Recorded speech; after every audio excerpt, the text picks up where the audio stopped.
पाहत आहोत जनकार्य न्यूज, जनतेच्या न्याय हक्कासाठी लढणारं एकमेव news channel Janakarya news.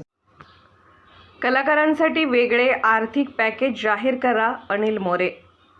Mumbai दिनांक 8/8/2024 रोजी मुख्यमंत्री एकनाथ शिंदे साहेब यांच्या वर्षा निवासस्थानी जाऊन अर्धा तास कलाकार महासंघ महाराष्ट्र राज्य संघटनेचे संस्थापक अध्यक्ष आदरणीय अनिल मोरे साहेब यांनी कलाकारांच्या व्यथा मांडल्या।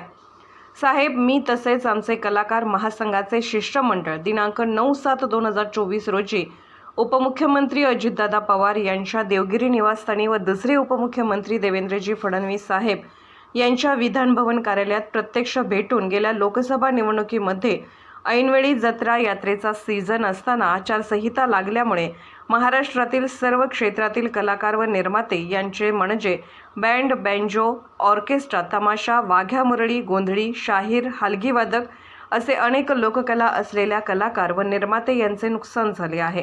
त्यासाठी त्यांना एक आर्थिक मदतीचे वेगळे पॅकेज जाहीर करण्याची मागणी केली होती।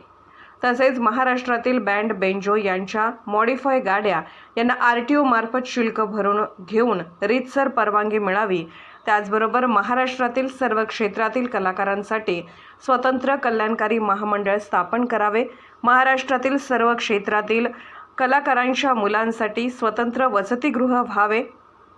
महाराष्ट्रातील सर्व क्षेत्रातील कलाकार मानधन घेत असताना त्यांना 60,000 उत्पन्नाचा दाखला असावा ही अट घातली आहे। ती अट रद्द करून त्याऐवजी 2 लाखापर्यंतचा उत्पन्नाचा दाखला चालावा, यासाठीचा GR काढावा।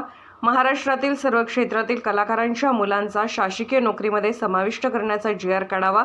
महाराष्ट्रातील सर्व क्षेत्रातील कलाकारांसाठी प्रत्येक जिल्ह्याला स्वतंत्र कार्यालय व्हावे। महाराष्ट्रामध्ये प्रत्येक जिल्ह्याला 100 कलाकारांचे प्रस्ताव मंजूर केले जातात, तसे न करता जेवढे प्रस्ताव दाखल होतील तेवढे मंजूर करण्यात यावे, यासाठीचा GR काढावा। या सर्व मागण्या केल्या होत्या, परंतु यामधील कोणतीही मागणी पावसाळी अधिवेशनात मंजूर झाली नाही। मी आज आपणाला या मागण्यांचे निवेदन स्मरण करून द्यावे व आपणास प्रत्यक्ष भेटून चर्चा करण्यासाठी आलो आहे। साहेब, 2019 ते 2024 या कालावधीतील वृद्ध कलाकारांचे प्रस्ताव प्रत्येक जिल्ह्यातून मंजूर होऊन सांस्कृतिक विभागाकडे आले आहेत। ते तसेच सांस्कृतिक विभागाकडे पडून आहेत। त्यामधील कोल्हापूर जिल्ह्यातील कलाकारांचे 1 महिन्याचे मानधन जमा झाले आहे।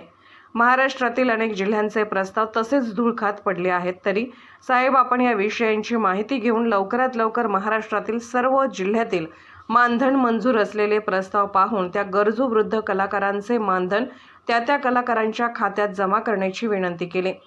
येणारी विधानसभा निवडणूक ही ऐन गणपतीत होत असेल तर आचारसंहिता लागत असल्यामुळे महाराष्ट्रातील सर्व क्षेत्रातील कलाकारांना रात्री 12 वाजेपर्यंत कार्यक्रम करण्याची परवानगी दिली जावी, अशी विनंती केली आहे।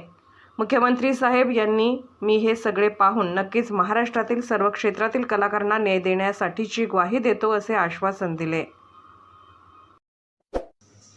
जनकार्य न्यूजला लाईक करा, शेअर करा आणि सबस्क्राईब करा।